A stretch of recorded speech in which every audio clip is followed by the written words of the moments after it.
the glass in my ass.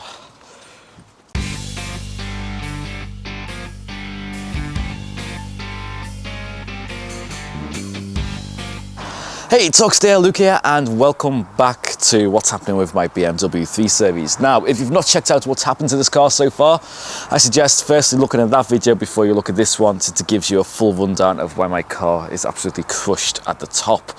But in today's video, we are going to be removing the roof, so it's ready for a new roof replacement to go onto it. Before we get any further into the video, I just want to go over a few tools that Machine Mart have very kindly provided for this video. So firstly, thank you to Machine Mart. These tools have made the job a load easier than using the stuff I already had. And one of the things that was very vital during the job was this mains electric SDS hammer drill. Now, I'm actually filming this segment after I've done the roof on the car, so I've had a good hands-on go with these tools and I'm very happy with how they performed. Now, I've done 90 spot welds on the roof and there's another 90 to take off the replacement roof. So my cordless VOB is just not going to be up to that job. So it was pretty vital I had something like this to use, and this is quite a versatile drill, to be fair. You've got different speed modes, you've got hammer mechanisms so you can drill and hammer. You've also got just chisel mechanisms as well, so that's really good for going through concrete and such. It's got SDS chuck, which is quick release, so you can just change it for a regular chuck, which is what I've been using with my drill bits. And yeah, everything is just really ergonomic, nice and easy to use, so you can get a nice good grip going down into the roof of the car.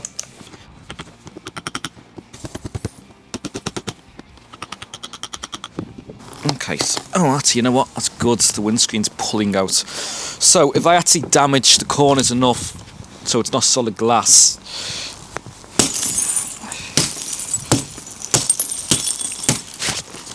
it should pull out a little bit easier.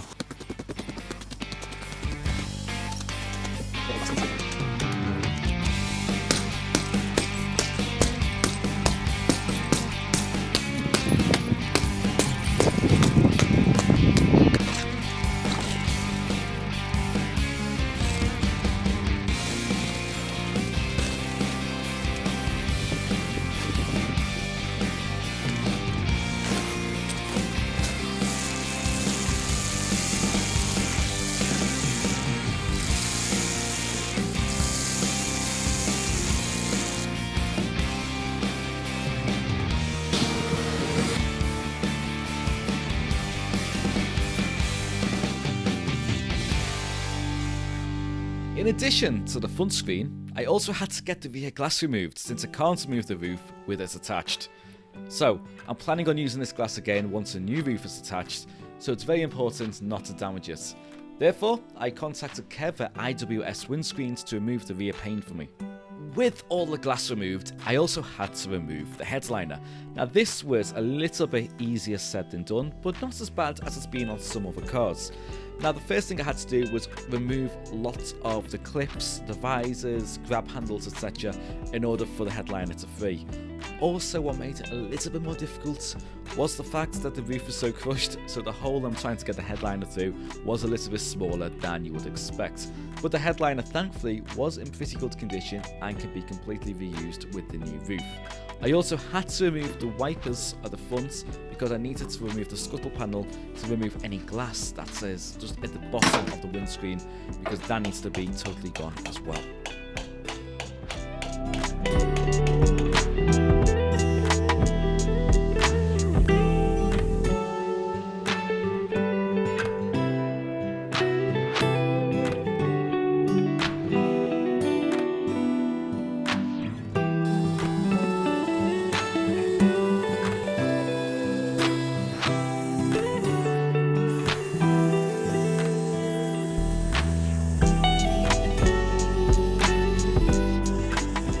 Okay, so the initial plan of how to get the roof off is not the best way of going about it, to be fair.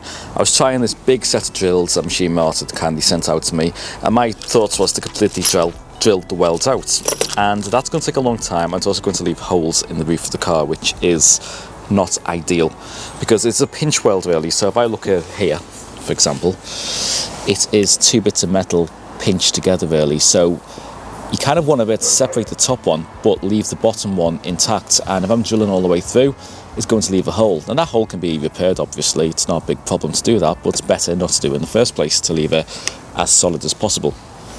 So instead, what I'm going to do, I need to keep using the 2.5mm drill bits. So it's a good job they actually sent this out, because I've broke a few of them already. So having backups is actually very, very handy. So the new way I'm going to do it, as you can see, is to actually cut the welds out. And I'm going to be using this, which is a spot welding cutting tool.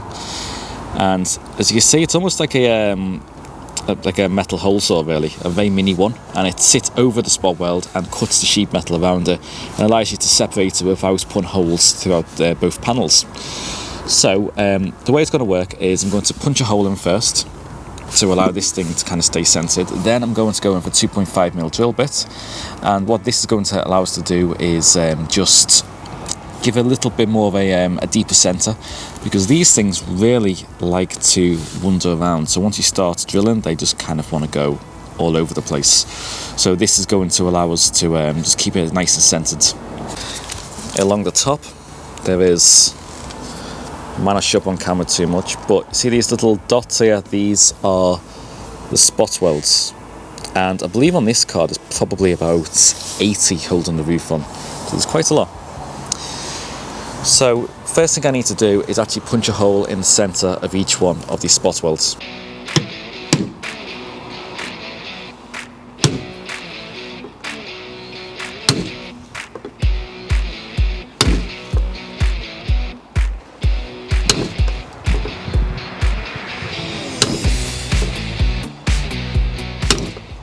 Okay, with that done, it's time to come in with a 2.5mm drill bit, and this is going to grab onto the middle of that centre punch.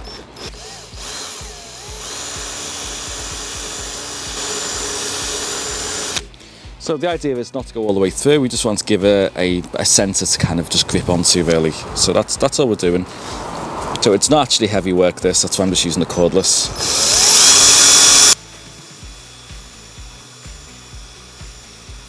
Right, and with that done, it's time to actually start removing the welds. Now, of course, safety glasses are quite important with this, because we're going to be taking quite a few shards of metal off. And I'm just making sure underneath that I unclip any wires on the roof, because I don't want to slice wires for like the brake lights and too. So you can see the way it sits on and goes up and down. So the middle bit is meant to centre itself in the holes we made, and then as it centres itself, the cutter goes around the outside.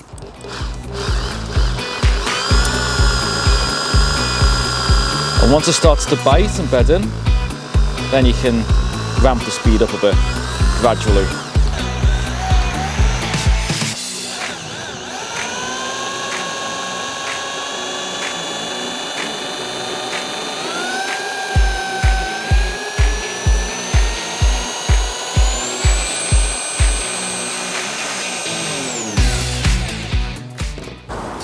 That's pretty much what we're going to do all along the entire roof.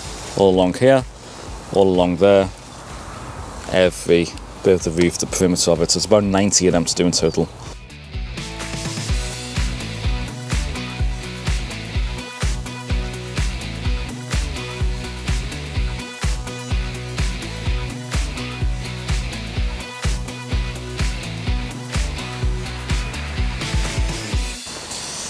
Right, hopefully they should be drilled out. So all that's left to do now is go and grab a chisel and pry the panel apart. So hopefully most of these will come apart without having to use a hammer. I'd rather use as little force as possible, but see that there? You see the entire panel's just lifted, so that's quite a good sign.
Well, that was harder than anticipated, and I really was not expecting the roof to ping off into the air when I was kicking over my feet. So that's why it ended up inside the car there. So the welds came out okay, all things considered. But the difficult thing is there's a lot of adhesive as well. And the bit I'm concerned about now is when I go and get a replacement roof, one that's perhaps cut off at the pillars, is how I'm going to remove the roof from whichever metal structure there is without actually damaging the roof I'm taking off, because that was quite hard, and as you've seen, I completely mangled and destroyed the roof getting it off. But anyway, at least that is all the destruction on the car done, and anything from this point now should hopefully be the car getting back to its previous state. So at least all the glass is out, the roof's off, now it's time to rebuild it. So let's go and get this thing out.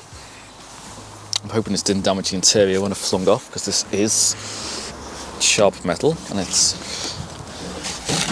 relatively heavy. If it, if you threw it in it, that's damaged the armrest slightly, just slightly. Might come out.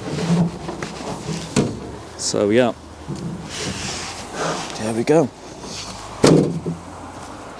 One mangled roof, one E92 converted to an E93. So you know what to do. If you like this video, give it a thumbs up, dislike it, thumbs down, subs if you loved it, and of course stay tuned for part 3 on the restoration of the 3 Series. Now I'm actually thinking for the next part, before we do anything like sticking the roof on, it's probably worth getting the interior out of the car, giving it a complete detail, getting the car really up to a nice standard, clean up as much as we can, because let's be honest, at the moment we've got better access to certain stuff like the parcel shelf, the dashboard, etc. So we can really clean it up, and we're gonna have to take the seats out anyway because there's still that much glass lodged underneath, bits you can't get to just with a vacuum cleaner. So anyway, until next time, thank you all for watching, see you soon, and as always, take care.